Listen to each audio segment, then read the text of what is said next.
Parang ako makakaani ka kung hawak-hawak ko ini. Ang ubusong ko ini oh. Reklamo nang nag-aani na ta. Paano naman daw niya maabot nga naman? Ay, ibaba muna.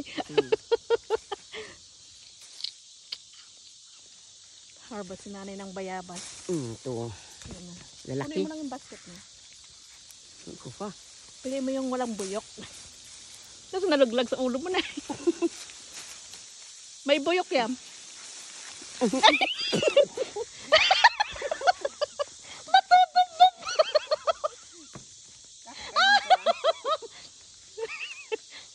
Matutumba pa. Yung kagat-kagat ayaw bitawan. Matutumba na lang. Ano pa? Ini mahamas ini.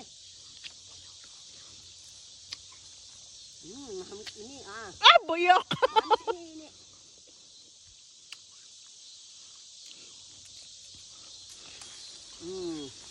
Ayan ang maganda. Ang ganda. Dati mo maganagang ani na hihinog. Ini katanong ko yan. Ang gulpi na yan, sa kanilang naman. Sayang yun lang muna. Oh, ayan ang ganda. Ito may kagat na ito, mahamis yun. Yung may kagat ng ano na yun, ng ibon. Nagkakarala pa maganin. Baka na-overripe na na eh.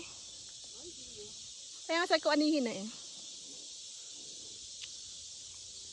Dami, ang ganda. Ang tamis niya. Mga kuliglig namang ito eh. Ayan, ito. Dilaw na to. Nabubulok na. Hindi namin maabot dun sa taas.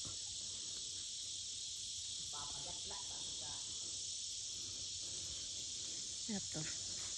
Ito yung inaabot ni Bo. Ay, pati yung mga ano eh. Paro-paro, nangangain. Ay, ang galit pa. Hinog na itong dalawang to. Aray ko.